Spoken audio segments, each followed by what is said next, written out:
Travel ban would also apply to the official's immediate family members. It is wrong for our government to give foreign officials and their families the privilege, and it is a privilege, not a right, to visit and study in the United States while those same officials are wrongfully detained in America and abroad. I would note parenthetically that I wrote a law in 2004 for the Belarus Democracy Act, which does the exact same thing toward the Lukashenko regime in Minsk.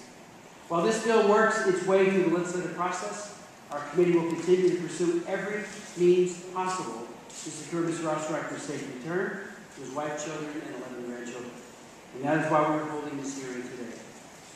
President Morales is flying, as we all know, to Atlanta today for a meeting with former President Jimmy Carter, who asked for his assistance in negotiating land access to Chile to the Pacific Ocean.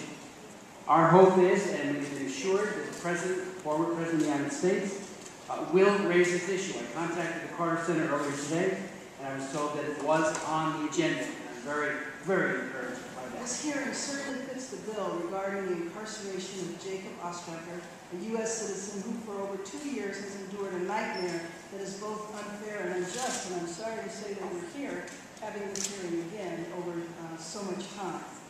A year ago, this committee learned of Mr. Ostreicher's case and held a hearing to elevate the deplorable injustice that he continues to endure in Bolivia.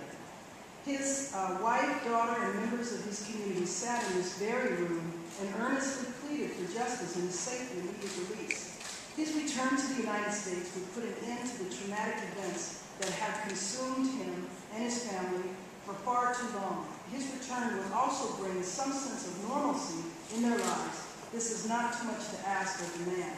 I want to thank Mr. Penn for his willingness to travel here and to take action on this issue. I watched the press conference with you and Mr. Ostreicher, and your message was clear. Jacob's human rights have been grossly violated. Those within the Bolivian justice system and those on the fringe have been deeply involved in repeated cycles of abuse, justice, human rights violation, the infringement of one's civil liberties, all of which have greatly impacted him, his family, and I would argue the Bolivian people themselves. We define justice as the pursuit of fairness and a sense of reason. This situation boasts neither fairness or any basic understanding of reason. I urge the Bolivian government to either put forward unequivocal evidence of any crime that he has committed or immediately release him to the U.S. January 2010, shortly after a 7.0 magnitude earthquake struck the nation of Haiti, Mr. Sean Penn established the JP Haitian Relief Organization. Today, Mr. Penn directs a predominantly Haitian staff of nearly 400 development professionals to support the residents of the camps of JP HRO managers and surrounding areas as they transition from life left homeless by the earthquake to durable and sustainable and prosperous communities. This is done through 4 integrated programs, medical, camp and relocation management, engineering and construction, and community development. JPHRO is dedicated to saving lives and bringing sustainable programs to the Haitian people quickly and effectively. And I know Mr. Penn will be traveling to Haiti from here. He is joined today by Ben Krause, Chief of Staff for the organization, and welcome Ben as well to the committee.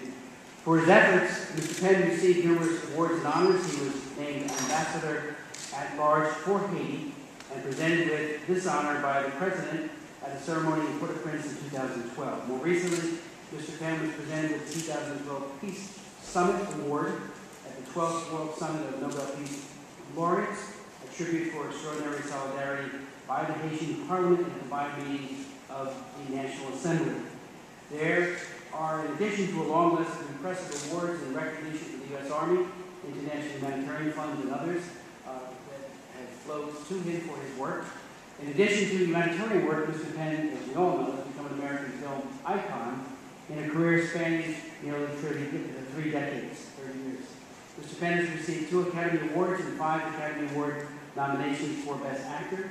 He's also a successful screenwriter, director, producer, and journalist, and we all are very grateful, a great friend of Jacob Ostreicher.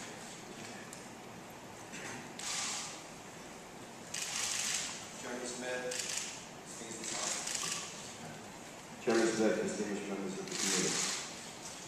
I sincerely appreciate your efforts in support of U.S. citizen Jacob Ostreicher and his family, and thank you for allowing me the opportunity to come before you and share my experience regarding Mr. Ostreicher and the increasing urgency of this situation. In 2012, I traveled 3 times to Bolivia. First in February on behalf of the Republic of Haiti in my role as Ambassador at Large. There I met with President Morales, and I found him a man sincerely dedicated to his people and their economic and social development. It may be instructive to anecdotally recall for you the topics that dominated his part of our conversation. Number 1, the issue of Bolivia's sea rights over ancestral Bolivian lands commandeered by a past Chilean government 150 years ago. Number 2, despite a standing extradition treaty with the United States, the U.S. has steadfastly refused to recognize the treaty as it might require the return of Bolivia's former president, Gonzalo Sanchez de Lozada, who was charged with genocide and currently asylum in the United States, as well as Bolivia's former drug czar, General Rene Sanabria, who is currently held in the United States. I believe this second point is key to understanding Bolivian skepticism toward any outreach for respect of rule of law or human rights in the case of American Jacob Ostreicher. Number 3, and perhaps most instructive, the Bolivian campaign to educate those outside the region on the cultural and economic value of their dominant cocoa crop. I will not sit here today as an advocate for any of these 3 primary concerns, though I will briefly quote from a blog piece I published shortly after that trip. While indeed coca leaf is the base material for the production of cocaine, it resembles cocaine only so much as does the fertilizer so accessible and profitable in the United States, so necessary for our own farming community, and its regrettable relativity as the base material for explosives. Bolivia's campaign, seeking markets for export for the multiple benign uses of coca leaf, reads, "Coca no es cocaína." And the economic impact on Bolivia of this largely puritanical misconception is tremendous and translates to human hardship that is palpable in that country. Further, it inflames the uninformed perceptions that connect Bolivia's leadership with the criminal narco-trafficking that Bolivia itself is so dedicated to abate. Since this indigenous president assumed office in 2006, and while the United Nations General Assembly designated President Morales World Hero of Mother Earth in 2010, internal Bolivian opposition media, political and economic powers have continuously exploited our own internal propaganda, leveraging the false perception of drug lordship and totalitarianism against this elected leader of this democratic socialist country. As a result, the U.S. media has ignored the rest of the story in Bolivia, including the tremendous reforms that have been enacted under President Morales' leadership, including a new constitution, embracing human rights at its core. Furthermore, even the case of Mr. Ostreicher garners a paucity of attention. An article just last week on CNN.com listing Americans unjustly held overseas failed to make mention of Mr. Ostreicher's case in spite of this subcommittee's repeated efforts to bring the injustice to national attention and peaceful resolution.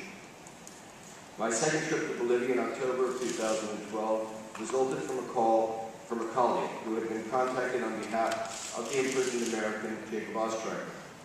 Based on my brief history with President Morales, I was asked to review the Ostreicher case, and having done so to my absolute satisfaction in his innocence, bring the case to President Morales.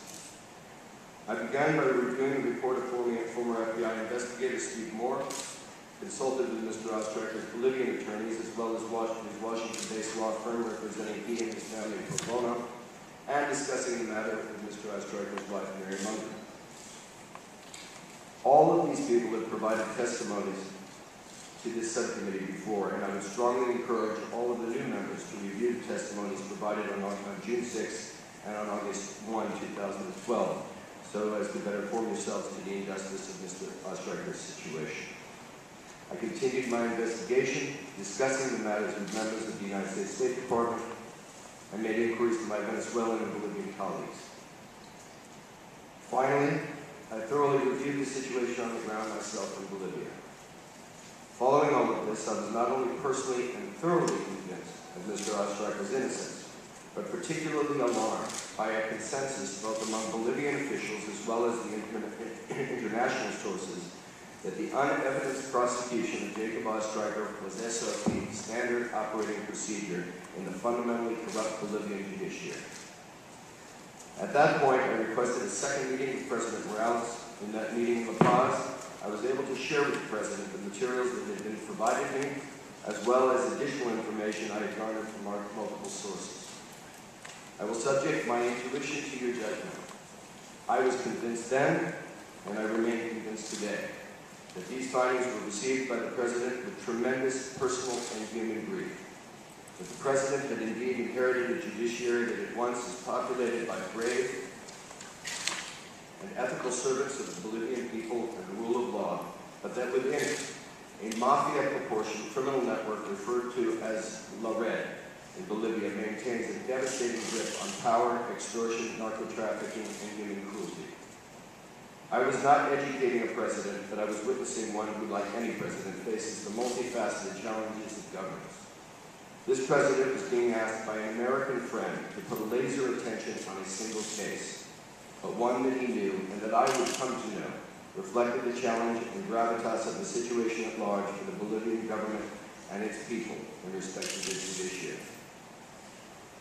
President Morales, in my presence, immediately called his Minister of Government, who, without hesitation, referred to the case of Mr. Ostreicher, and I quote, as a bad case.